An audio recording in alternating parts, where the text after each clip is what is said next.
प्रिय साथियों, आप सबका स्वागत है हमारे YouTube channel MK teaching point में। आज का वीडियो आप सभी लोगों के लिए बहुत ही इंपॉर्टेंट रहने वाला है, क्योंकि आज के वीडियो में हम डिस्कस करने वाले हैं 6800 वर्सेस 13156 केस से संबंधित कुछ महत्वपूर्ण अपडेट हैं।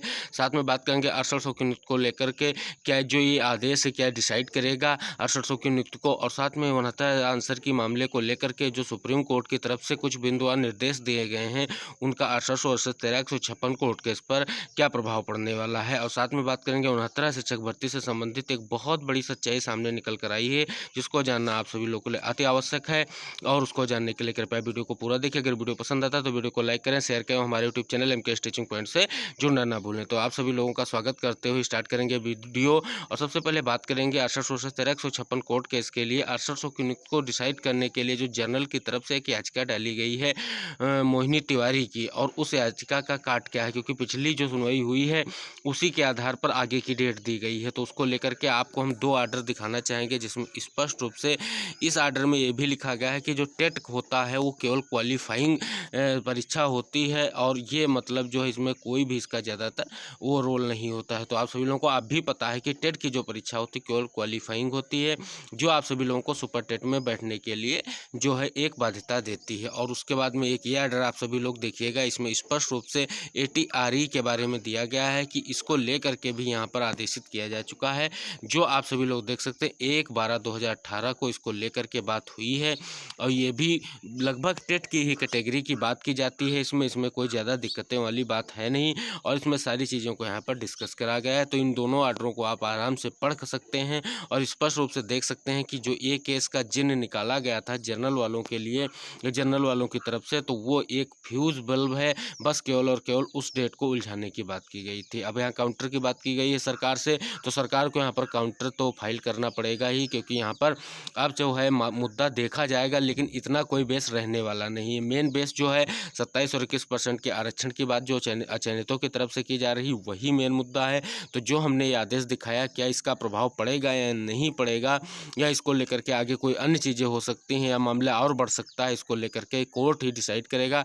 लेकिन जैसा कि आर्डर पुराने इसी भर्ती को लेकर के दिए गए हैं, तो इसमें ये नहीं लग रहा है कि टेट का और ATRE का लेकर के जो डाला गया है जनरल की तरफ से डबल रिजर्वेशन का मुद्दा, तो वो बिल्कुल ही फ्यूज बल्ब है। वो बहुत जल्द ही अगली सुनवाई में निकलता हुआ नजर आ जाएगा। लेकिन यहाँ पर उनकी तरफ से बहुत बड़े वादे किए जा रहे हैं जनरल की तरफ से कि हम यहाँ पर जो है 6800 की नियुक्ति नहीं होने देंगे, और अगर पद लेंगे तो ये हो, तो ये ऐसा कुछ नहीं है। उनको आगे ये समझ में आ जाएगा कि हाँ, इस भर्ती में भी उनके जो फ्यूज बल्ब हैं वो भी कामयाब नहीं होने वाले हैं। लेकिन ये केवल डेट बढ़ाने को लेकर के एक अहम मुद्दा था, जिसको सरकार लेके आई थी, क्योंकि ये समझ लीजिए ठंडे बस्ते में पड़ा हुआ केस था, लेकिन उसको सरकार ने दोबारा इसलिए निकाला क्योंकि इसी के आधार से आगे की डेट ली जा सकती थी, क्योंकि अन्य मुद्दों को आधार बनाकर डेट नहीं ली जा सकती थी, क्योंकि जो 13156 के साथ ही उसको डिसाइड करने के लिए सरकार पहले ही कोर्ट ने पहले ही आदेश कर दिया था, तो उस पर सरकार जो है आगे डेट नहीं पा सकती थी। तो डेट पाने के लिए यह किया गया था।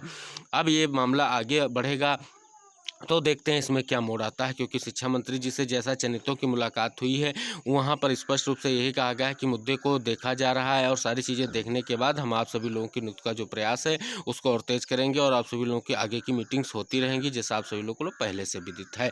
अब यहाँ पर बात करेंगे जो 69,000 शिक्षक भर्ती से संबंधित एक मुद्दा है आंसर की का, उसको लेकर के जो सुप्रीम कोर्ट में सुनवाई हुई है उसके कौन से बिंदु हैं जो 6800 से 13156 मुद्दे को लेकर के जो है प्रभावी हो सकते हैं। तो आप सभी लोगों को पता है कि जो 6800 चयनित साथियों की मांग थी कि हमें सुपर न्यूमेरिक दे दी जाए, तो अब आप सभी लोग समझ सकते हैं कि जब यहाँ पर आंसर के मामले में सुपर न्यूमेरिक नहीं दी जा सकी है, तो आप सभी लोगों को 6800 में भी सुपर न्यूमेरिक का पोस्ट का जो मामला है वो अब फ्यूज होता नजर आ रहा है। ये आप सभी लोगों के लिए सच्चाई है, और इसको आपको स्वीकार करना पड़ेगा, क्योंकि अब ना तो डिवीजन बेंच ना तो सुप्रीम कोर्ट की बेंच यानी डबल बेंच आप सभी लोगों को ये आदेश नहीं देगी कि आप सभी लोगों को जो है यहाँ पर सुपर न्यूमेरिक पोस्ट के आधार से भर्ती दी जा सके।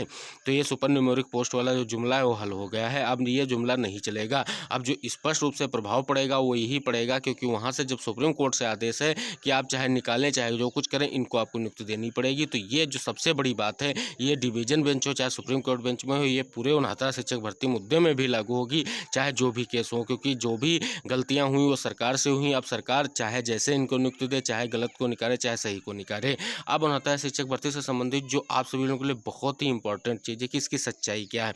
तो सच्चाई सरकार लगातार स्वीकार कर रही, सुप्रीम कोर्ट में जैसा उसने स्वीकार किया कि हाँ 69 शिक्षक भर्ती पूर्ण हो चुकी है, तो स्पष्ट रूप से 69 शिक्षक भर्ती पूर्ण हो चुकी है। अब इसमें पद नहीं बचे हैं, जो इसमें अन्य नए पद ऐड भी नहीं सरकार कर सकती है। आप सभी लोगों को पता है कि भर्ती से ज़्यादा पद नहीं भरे जा सकते हैं, ये सर राजन राय सर का आदेश आ चुका है। तो अब सरकार को यहाँ पर करना यही पड़ेगा कि इनको निकाल ले और जो भी गलत चयनित हैं उनको निकाल करके जो आरक्षित वर्ग के चयनित साथी उनको चयन दे।